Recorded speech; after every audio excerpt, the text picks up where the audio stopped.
Hello students, hope you're all safe and doing great. In our second lecture on conflict, we will be continuing our study of how and why countries go to war.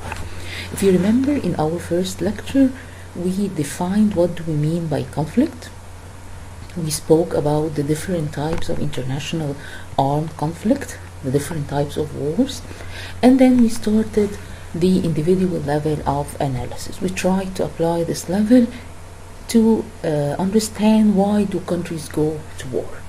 And as we said before, we can classify this individual level of analysis into two main dimensions. The first dimension, it tackles the personal attributes, the psychological attributes and characteristics of leaders and how this affect the country's decision to go to war. The second dimension, we try to tackle some of the main arguments that try to study the relation between human nature and war. Today we will be moving to our second level of analysis, which is the state or the domestic level. We will be focusing more on the internal characteristics of the state and how this can explain why countries go to war.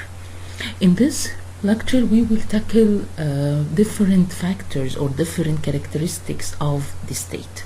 We will tackle the economic system and whether it has something to do with the country's decision to go to war. We will discuss also the type of the political regime, and we will see what scholars have said about it and its relation to war and armed conflict. We will speak also about ethnicity. We will speak about cultural dimension and nationalism, to what extent it can lead or it can increase the probability of states going to war. We will discuss geopolitical factors and its relation to war.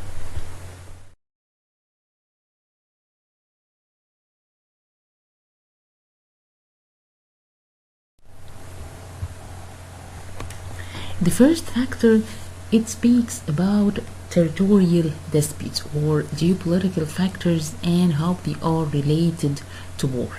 And among these geopolitical factors are the territorial disputes that are very common among countries, especially developing countries. The question is why do territorial disputes, they can lead to armed conflict?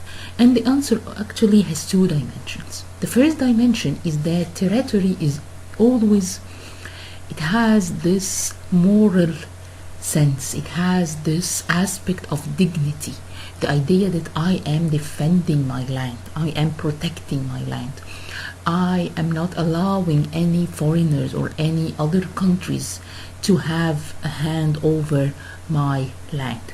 So we have this moral aspect. It's not tangible, but it's more related to my sense of statehood, of loyalty, of dignity, that it's my dignity to defend my land, not to allow other foreigners, not to allow other foreign countries to come and occupy any part of my land.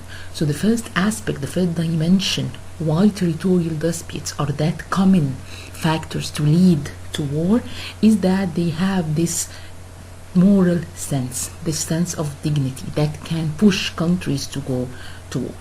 But the story is not only about this moral sense. The second dimension is also about interest, that in most cases where territorial disputes lead to war, you will find that the territory that countries are conflicting over usually have significant importance. Territories that countries usually fight over, dispute over, usually have significant importance. These territories, they can be rich, for example, in certain natural resources, for example, oil, gas. They can be related to certain passages of rivers of water streams, so they can be of significant geographic location, for example. So most probably, why do territorial disputes can lead to war? As we said, number one, because of this moral sense of dignity, of duty to defend my land. And the second aspect, which is related to the significant importance of the territory that the countries are conflicting over. For example, Iraq and Kuwait, they had this historical territorial disputes over a certain area that is known to be very rich in oil. And this was a main motive for Saddam Hussein to control or to take his decision to invade Kuwait, to get control over this rich territory. Or, for example, Russian invasion of the Crimea land, the Crimea island in Ukraine, because of its importance, of its strategic location. It's very, from a military perspective, this location of the Crimea is very significant for the Russian interest. So again, territorial disputes, they usually, or they may lead to war. Of course, it's not a must, it's not a rule, but they may lead to war, as we said, number one, because of the moral perspective, because of the moral value of land and its relation to this sense of dignity. I am defending my land, I'm defending the dignity of my state. And the second dimension, which is very important, is the usual significant importance of the territory where countries are fighting over. They can be related to, as we said, the availability of natural resources, the importance or the strategic location, the strategic importance of this territory. This is one point. The second point, that some scholars argued that the duration of independence may have something to do with the probability of the state to go to war. Again, the second point is about, do you think that newly independent states may be more prone to go to war compared to older states?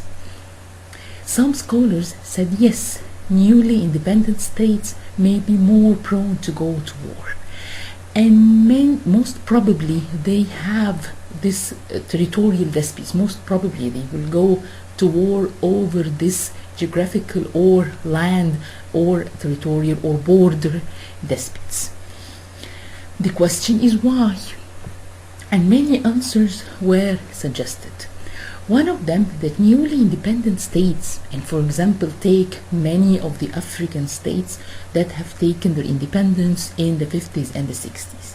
Many of these states, when they got their independence, they found themselves faced by huge economic problems and very high expectations of their population, that we got our independence and accordingly we will be leading a better life.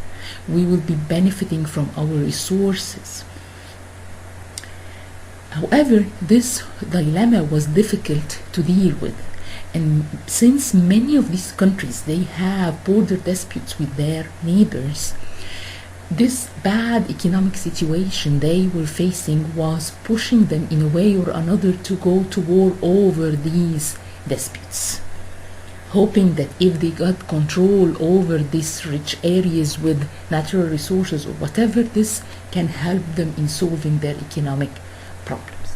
So again, it's not a must that each new independent state may go to war, but as we said, this was a scenario that some scholars argued for, that there is a link between the duration of independence and war. Newly independent states usually may probably go to war over border disputes. As we said, number one, because of economic reasons, they may find that these wars may help them to get over to get control over important locations, that can control over rich resources, that can help them, that can support them to face their economic problems. Number two, which is also very important, that many of these countries, and again you can recall the example of many of African countries, these countries, these newly independent countries, found themselves having a problem of how to achieve internal cohesion, how to achieve this sense of internal nationhood, that we all belong to this newly born state. Especially that in many of these countries, they are not that highly homogeneous. Most of these countries, they have severe ethnic divisions.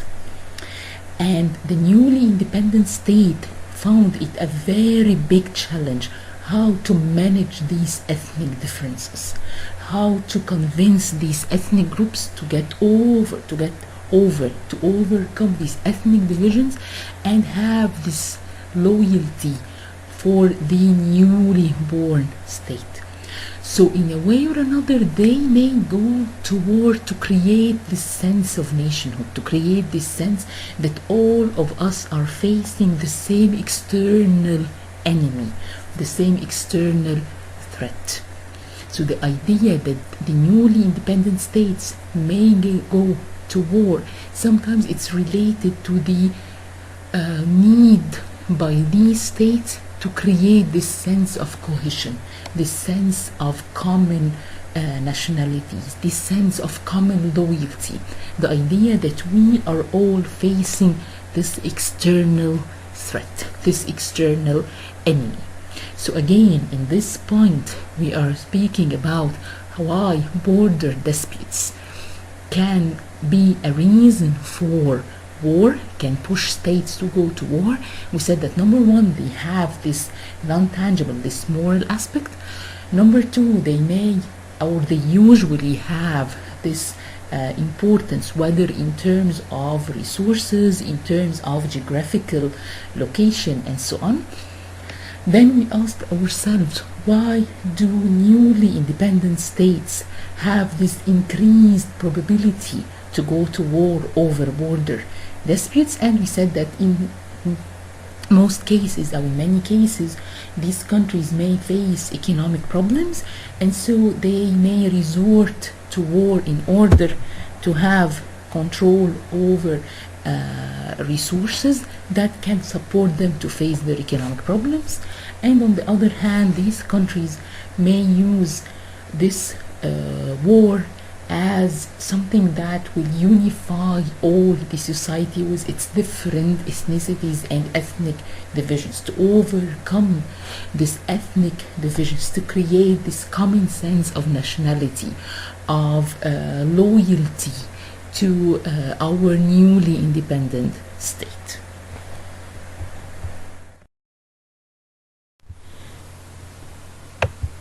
The second point, which is also related to what we discussed before, is poverty and economic deprivation. Do you think that poor countries are less or more prone to go to war? Do you think poor countries are less or more prone to go to war? Actually, we have different answers. One answer is that some argue that poor countries, they actually are less prone to go to war because simply they cannot afford it. Wars are expensive, are costly. The idea of building your military capabilities, affording to go to war over some time is actually very expensive. So according to this trend, poor countries are less prone to go to war. They cannot afford it. However, this trend is not totally acceptable. Some have criticized it and some have proposed other alternatives, which believes that to the contrary, poor countries may be more prone to go to war. Remember what we discussed before about the newly independent countries, that they may be facing economic problems, economic challenges, and so this may lead them to go to war to have control over certain rich areas with the resources and so on. The same applies here. According to the second argument, that poor countries may go to war looking for more resources to help them to face their economic problems, especially if they have, for example, weaker neighbors who are richer, especially if they have weaker neighbors and at the same time these neighbors, these countries, they are richer. And here the example again of Iraq and Kuwait, it comes. In late 80s, or the beginning of the 90s, when Saddam Hussein invaded Kuwait, Iraq at that time was a strong, a powerful Arab country. Iraq is a big Arab country. It had a strong military. But at that time, Iraq was facing a lot of economic problems and troubles.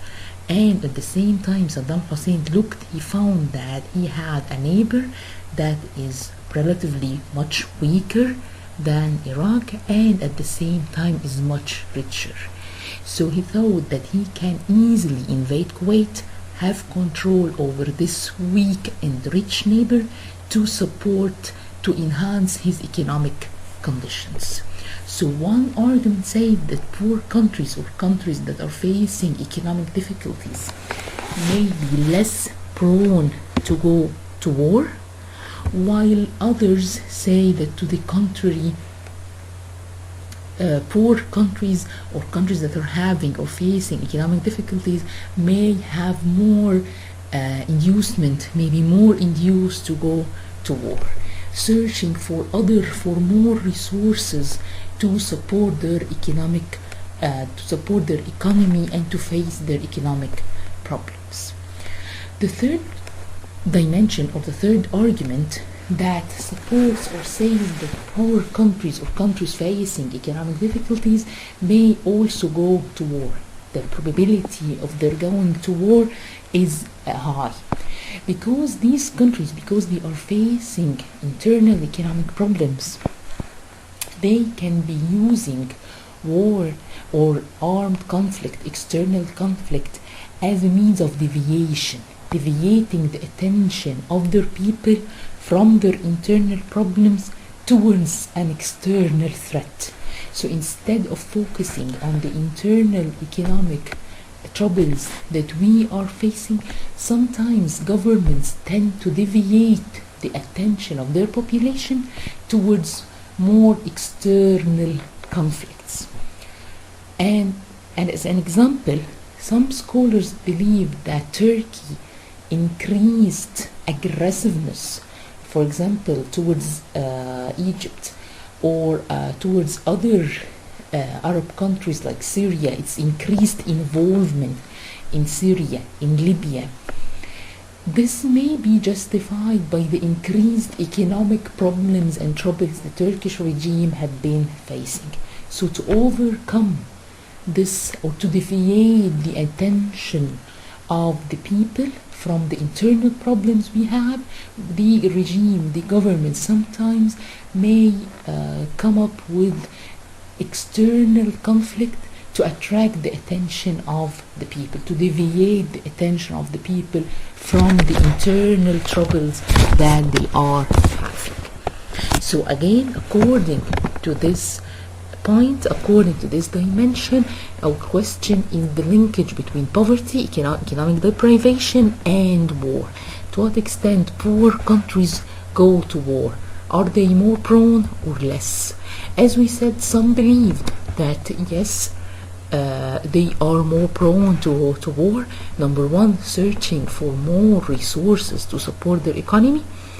Number two, to deviate the attention of the people from their internal economic troubles towards external conflicts. So people will not be thinking much about the internal troubles or economic difficulties they are facing.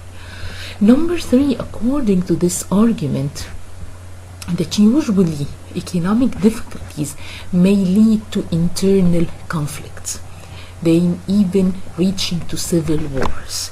According to this argument, Sometimes the increased economic difficulties, the increased sense of deprivation, the increased poverty inside one country may lead to increased probability of internal conflict.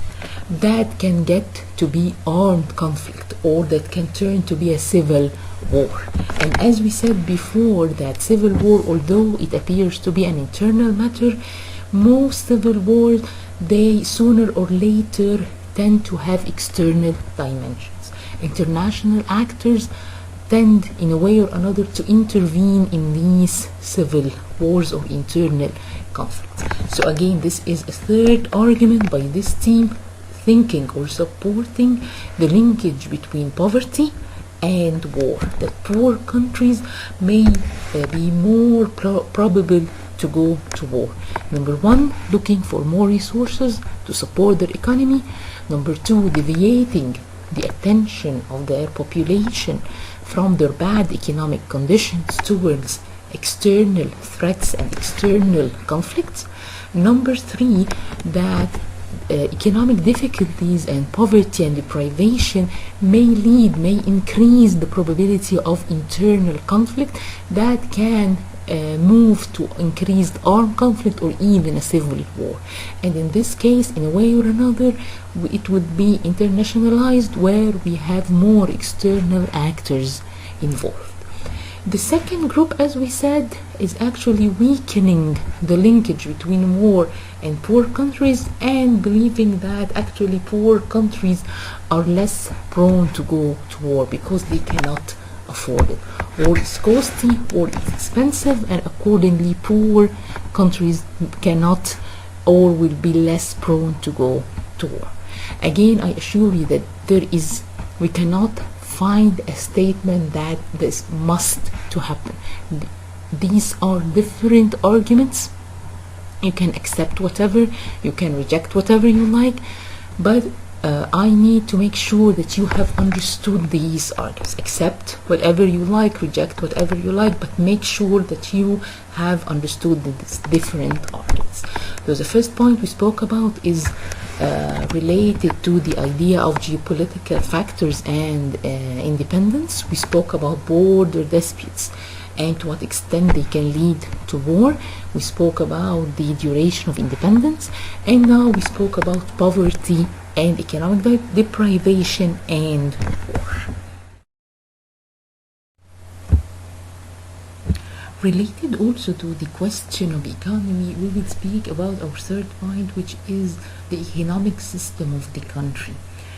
We spoke about border disputes and geopolitical factors and independence. We spoke about poverty and economic deprivation. Related to this also, we'll speak about the economic system.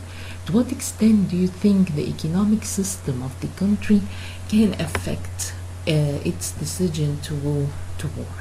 And in this question, we have two main trends, we have two main groups, we have two main arguments. The first one is advocated by the liberals, and if you remember, I think you can conclude it. If you remember, when we spoke about classical liberalism or idealism, we said that they have appreciated very much the idea of free trade and free economies and capitalist system and so on, because they believed that this would lead to more peace. This idea was shared widely and broadly by the liberal view. So according to the liberals, a way to solve or to reduce the probability of war is that countries adopt these free economies, free trade policies, because according to them this will create more profits, mutual gains, mutual interest, and accordingly would make countries think twice before they go to war, because they will be afraid to lose these gains and these benefits free trade and free economy grant for them. So again, in this point, we ask ourselves a question: to what extent the economic system of the country, the type of the economic system which the country adopts, may affect its decision to go to war, or may explain armed conflict. According to the liberals, capitalist systems, free economies are less prone to go to war. When more countries are involved, when more countries adopt free economies, when more countries are involved in free trade, this will create more gains, more benefits, mutual interest, and accordingly this will reduce the probability of war, because countries will be afraid over these gains, so they will think twice before going to war. So capital system, according free economies, according to the liberals, they may lead to less wars. Countries that adopt free market economies may be less prone to go to war. Of course, this argument we can accept it, or we can reject it or criticize it. On the other hand, we have a second argument which totally rejected what the liberals said. And of course, these are the Leninist and the Marxist views.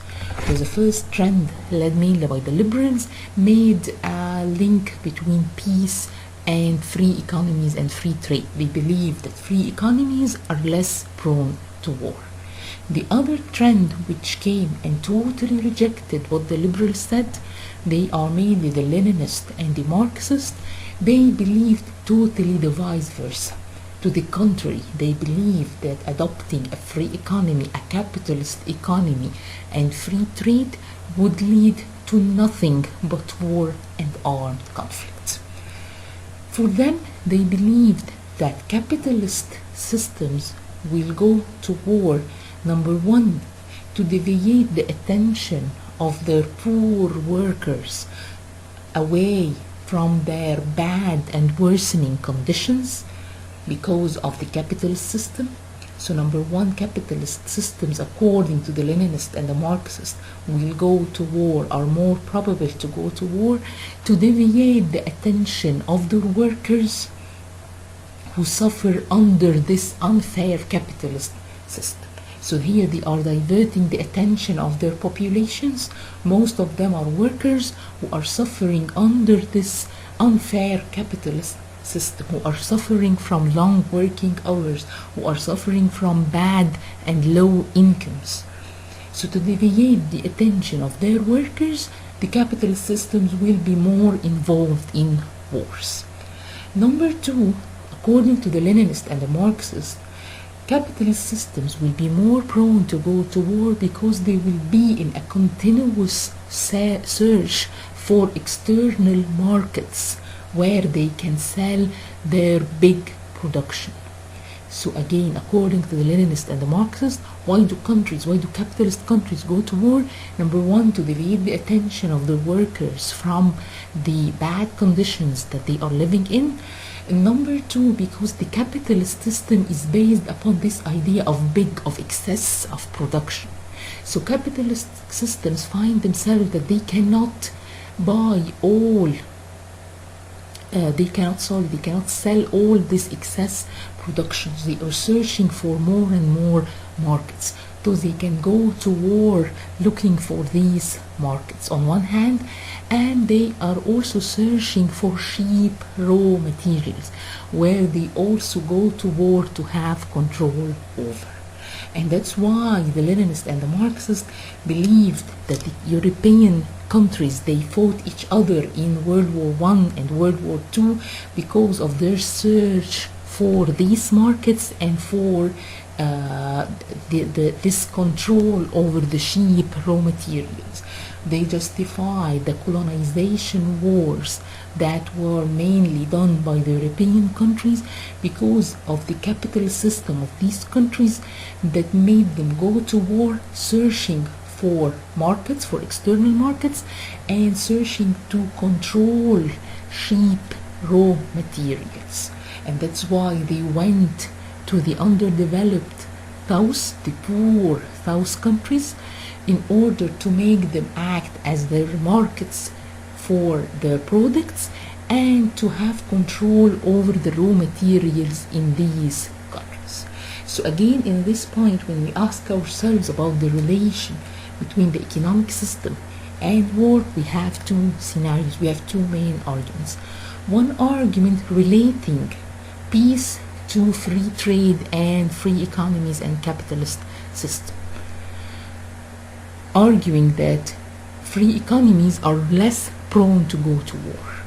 However, this, as we said, is totally rejected by the Leninists and the capitalists, who believe that to the contrary, the Leninists and the Marxists, who believe that to the contrary, capitalist systems are more prone to go to war. If you want to end the war, end the capitalist system. These systems, they go to war to deviate the attention of their workers away of their bad and worsening economic situations on one hand, and on the other hand, these capitalist systems are competing over external markets, are competing over access to cheap raw materials which they need in their production process, and accordingly they go to war because of this competition.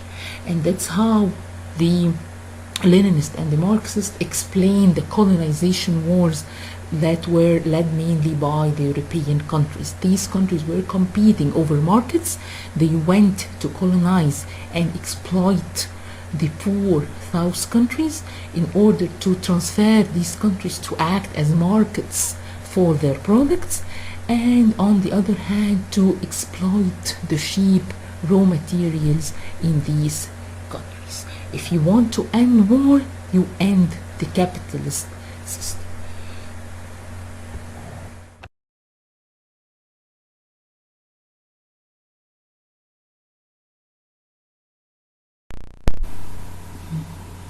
Our first point is about the regime type, the type of the political system. Does it affect the country's decision to go to war? Does it mean that democratic or dictatorship or authoritarian system, the type of the political system, may affect the decision of the government to go to war? The answer is yes, because many scholars, many trends, and mainly the liberal trend was very much interested in this relation, in this link between democratic systems and peace.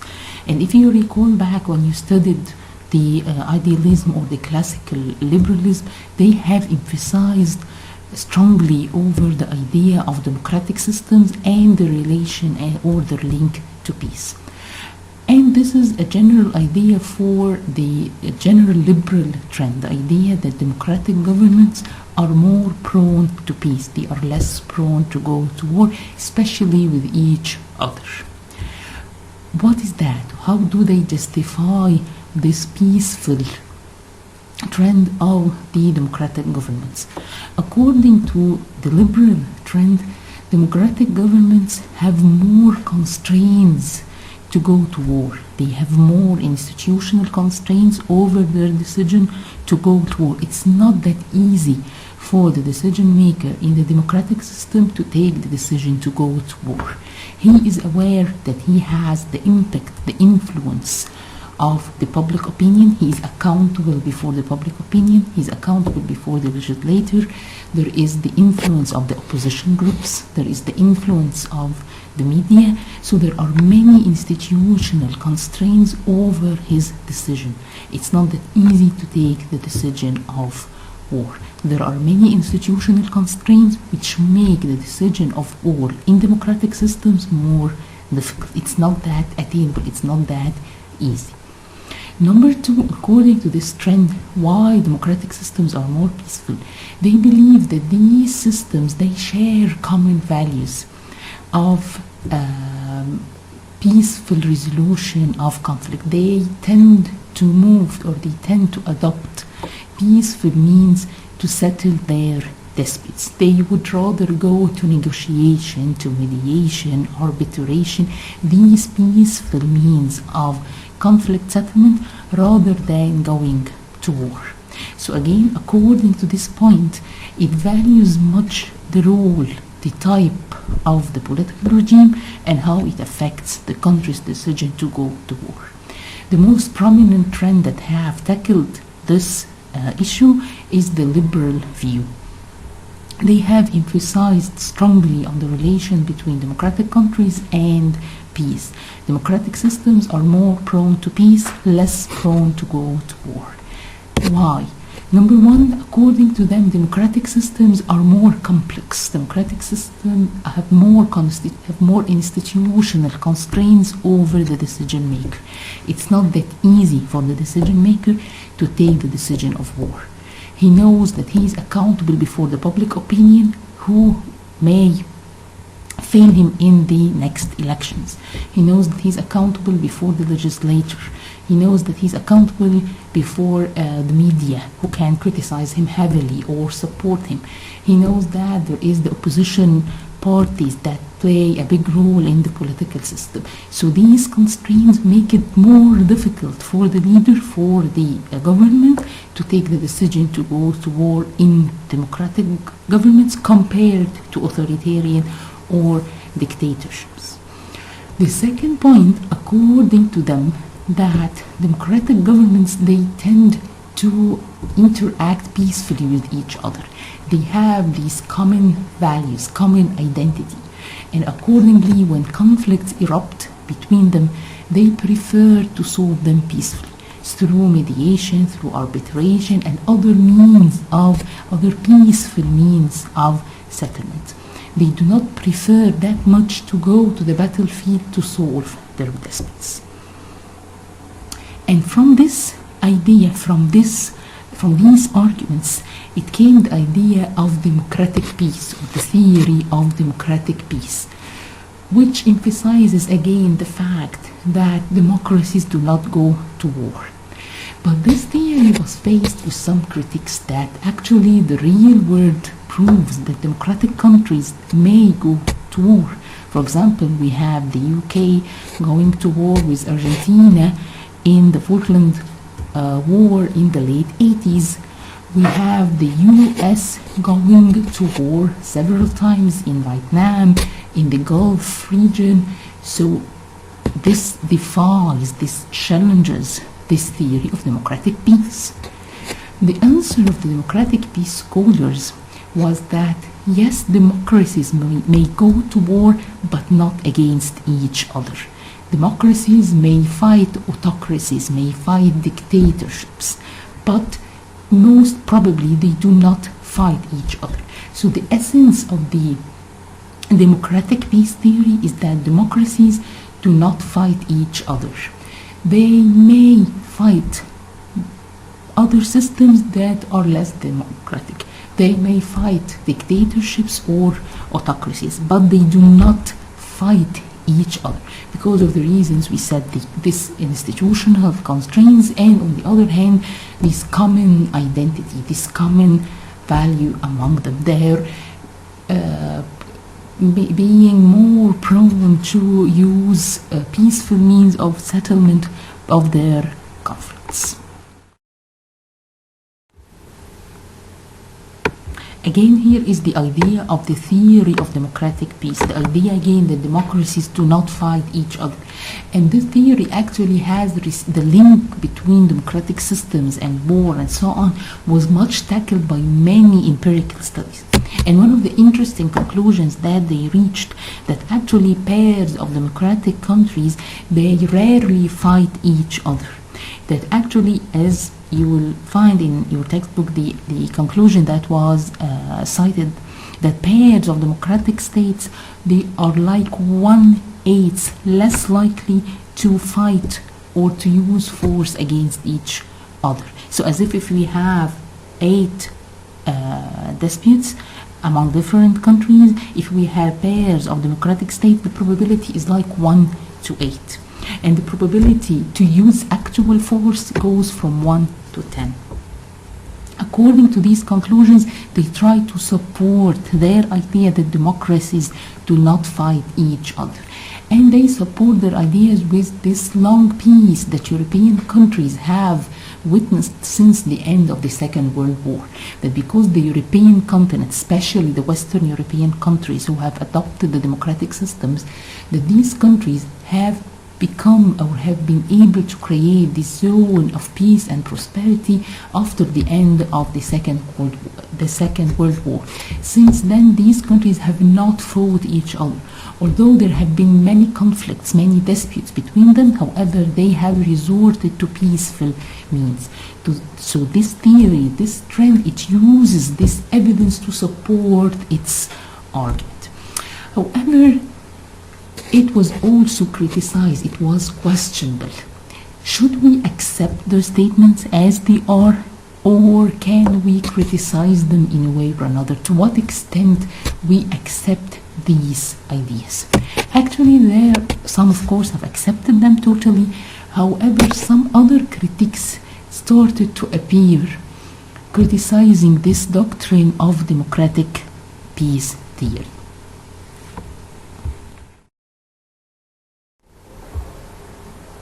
So again, in this point, we are evaluating the type of the political regime and its impact over conflict. To what extent the type of the political system may affect the country's propensity to go to war or not. And as we said, the liberal trend in general believes and emphasizes on the link between democratic systems and peace, that these countries are much more prone to peace, are much more prone to peaceful settlement of disputes, especially among each other, because, as we said, of the institutional constraints that come over the decision maker in the democratic system, and number two, because of this sense of common identity, common values, which make them more prone to use peaceful means of settlement, of conflict settlement among each other.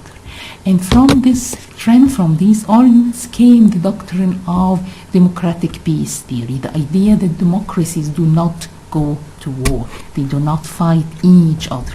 And they try to support their argument by using empirical evidence, as we said, and by referring to the European example that actually history proves that since the Second World War, Western European countries mainly have not gone to war against each other, although these countries had long history of war and armed conflict.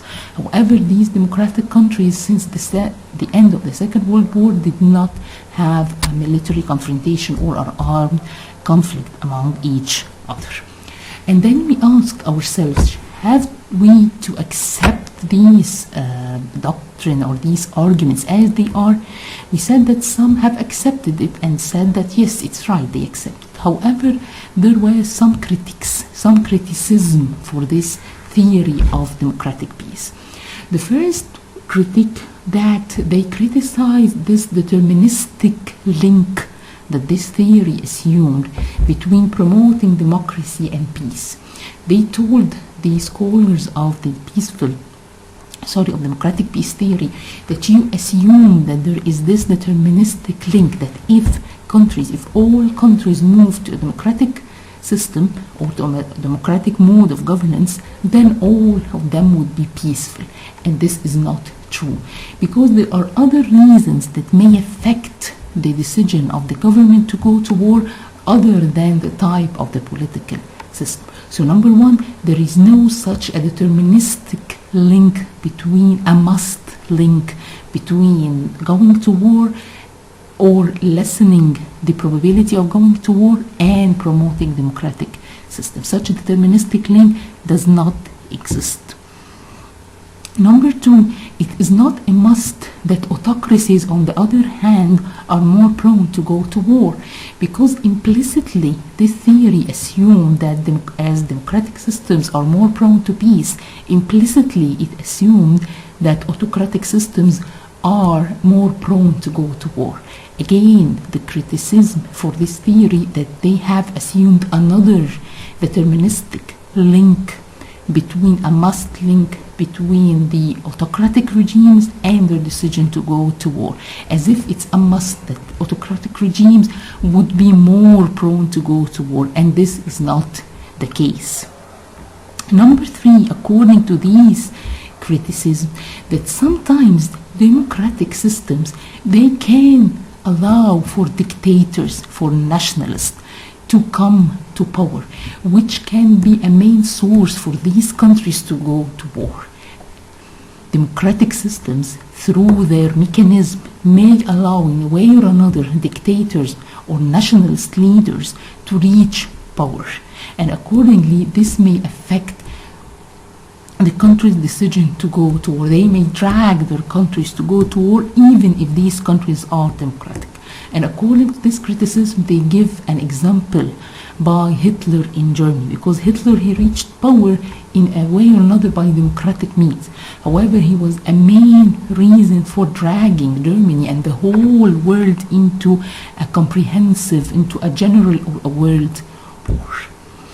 So the idea again of this point, it focuses on the type of the political regime and to what extent it affects the decision of the country to go to war. As we said, the liberals were very much interested in this area. If you remember, the realists, of course, did not care that much, because for them, whatever type the government is, it will seek to achieve its interest through war or through any other means. So the liberals were the main scholars, the main schools of thought that was interested in this issue. Came from their idea was the doctrine of democratic peace theory. However, as we said, although it tried to support its argument by empirical evidence, however, it was criticized for different reasons. And mainly this deterministic assumption they made between democratic governments or democracy promotion and world peace, this implicit deterministic, this implicit must relation between autocratic governments and war, as if they have assumed that autocratic states would go by default to war. And also there was another critique for them, that actually in many cases some democratic procedures may allow the rise of dictators or nationalist leaders who could drag their countries to war even though their government system is democratic. The other point that we move to, and is related to the internal attributes of the state and how it affects its decision to go to war, is more related to this non-tangible attribute, is more related to the cultural aspect, the nationalist aspect. Because in this regard, some scholars have argued that culture may affect societal values, may affect the country's decision to go to war or not. In this regard, we have some that have discussed the impact of rising nationalism and how it affects the country's decision to go to war. Some believe that this rising nationalist sentiments, this rising glorification of the nation state, this increased sense of loyalty to the state, this increased sense that I'm ready to die for the state, for protecting my country, for protecting its land, for protecting its interest against any adversaries or external enemies. This increased sense of nationalism may be very useful in protecting the state, in increasing internal cohesion and solidarity. However, some have expressed their worries that this rising sense of nationalism may actually be one of the reasons that led to war. This increased, this magnified sense of glorifying one's state, glorifying the idea to die, to go to war in order to defend your state, that stressing on these ideas too much may be a factor, may be a motive behind wars. And they give examples with what happened in the Second World War, which was much related to the rise of nationalist governments that fed these nationalist sentiments among their populations, like in Germany and in Italy. So the point here that the scholars try to discuss the non-tangible aspect, this nationalist sentiment, to what extent it can play a role in pushing the country to go to war. While some praise this increased nationalist sentiments, this idea of glorifying the state, feeling loyal to one's own country, feeling ready to go and die for his or her own country and land, defending its interest. However, some believes that stressing much on these nationalist sentiments, feeding much these nationalist sentiments, may lead or may be a motive behind to go to war, because on one hand it magnifies, it focuses very much on valuing our country, it glorifies the idea to go to war and to die for our country, and it also magnifies the negative image of our enemies, of our adversaries. So for them, actually nationalist or increased nationalist sentiments, or feeding these nationalist sentiments may be a factor, maybe a motive behind war. And they give examples with what happened in the Second World War, with the excess rise of such nationalist ideas and nationalist sentiments among many of the European populations, mainly in Germany and in Italy, which played a big or a major role in the eruption of the Second World War. Related to this idea of investigating the impact of these non-tangible aspects, we have some theories like the constructivism and the feminism, and these are very famous theories that had also their insights in the international relations theory. When they discussed war, they had a different view rather than the liberals and the realists. For these scholars like the feminist and the constructivist, they valued very much the impact of culture and societal values, how it affects the country's decision to go to war, how it affects the country's foreign policy in general, and of course mainly its decision to go to war. So again, in this point, we stress more on the non-tangible aspect, the non-tangible dimension, attribute of the state. It's more about the nationalist sentiments and how it affects, how it may be a motive behind war. Number two, we discussed the schools of thought that try to focus on culture and societal values, these non-tangible aspects, and how they may affect the country's foreign policy and mainly their decision to go to war. According to the feminist and the cultural and the constructivist tradition, they believe that in order to understand war, in order to understand why war happened, you have to focus, you have to understand the societal values, the societal cultures of the countries.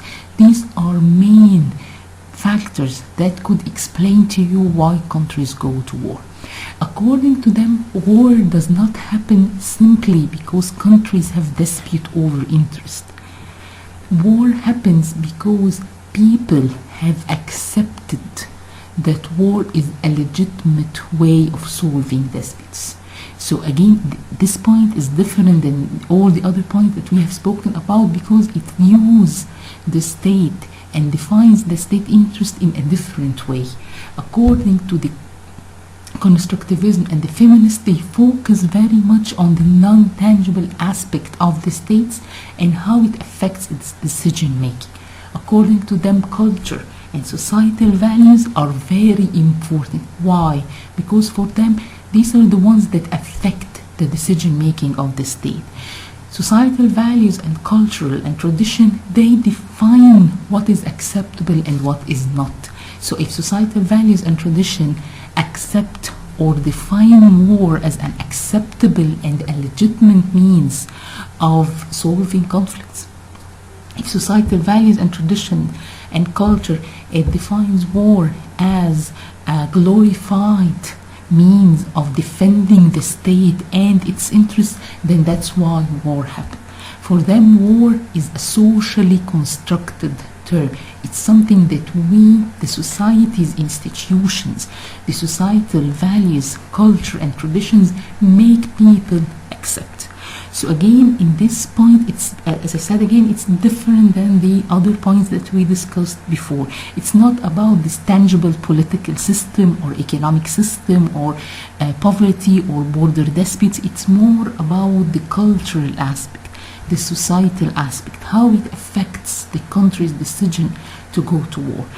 And that's why in this point, scholars, they have focused on ideas like nationalism. To what extent the rise of nationalism may explain war? To what extent feeling national sentiments among the people may be a motive behind going to war? In the same context, we have some important theories such as the constructivism and the feminists who have focused very much on the impact of the culture, traditions, societal values on defining how the state behaves externally. For example, war is not just simply a means through which the state achieves its interest. For them, war is something which is being made acceptable. Our societal values and our cultures and our traditions made it acceptable for us. So as if we learned that war is an acceptable way of solving disputes. War is sometimes even a glorified means of defending our states, of achieving our state's interest. So again, in this point, it focuses much more on this non-tangible aspect of explaining why war happens. It focuses more on tradition, culture, values, and how they affect, but of course at the societal level, not on the individual level. It focuses more on the values, tradition, culture on the societal level, and how it affects the country's decision to go to war.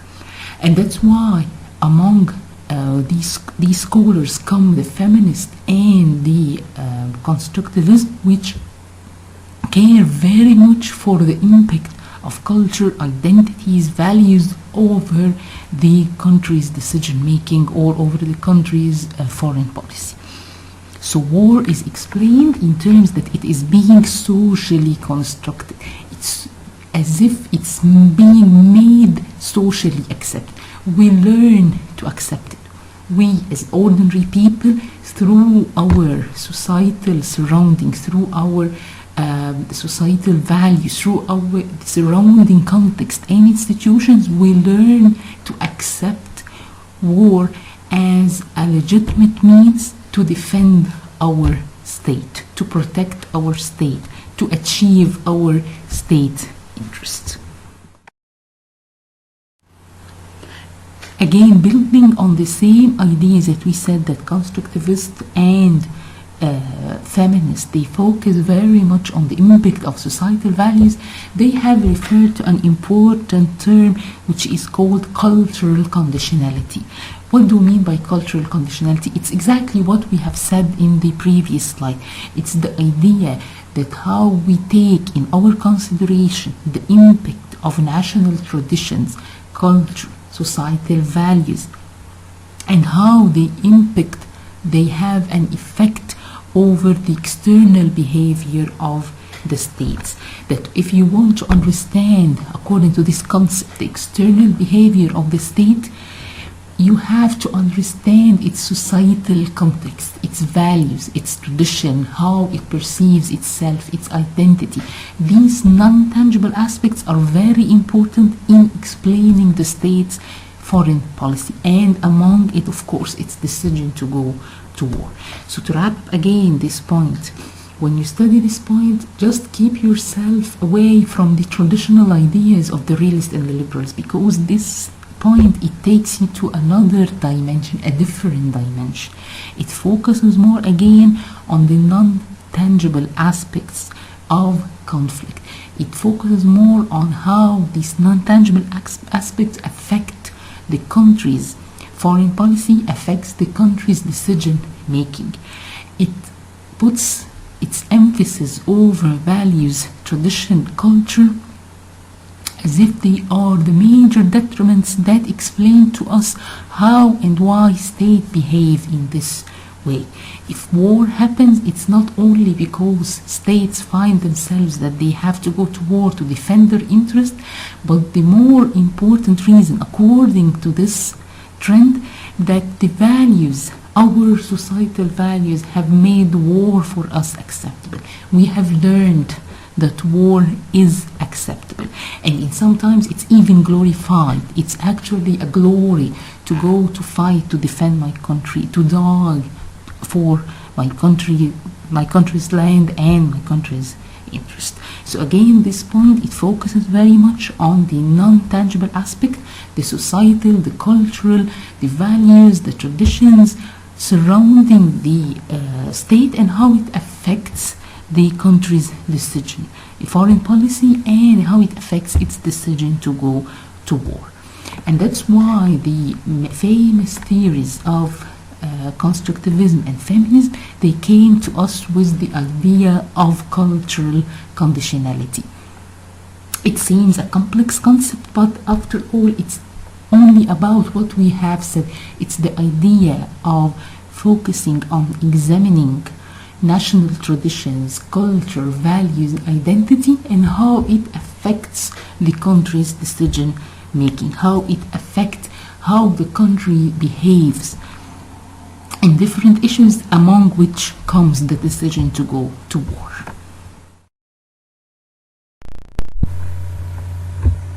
So to wrap up what we have said in today's lecture, we have discussed the level of analysis at the state, the domestic level. We tried to answer how we can explain conflict looking at the internal and the domestic attributes of the state. Until now, we have discussed the points concerning the type of the political regime and how it may affect the country's propensity to go to war or not. We have discussed economic factors, including the economic conditions, poverty, deprivation in the countries, and how also it affects the decision to go to war. And we have concluded that there are different arguments in this regard. We have also discussed the type of economic regime, the debate between the liberals on one hand and the Marxist-Leninists on the other hand, on the relation between the type of economic system and conflict.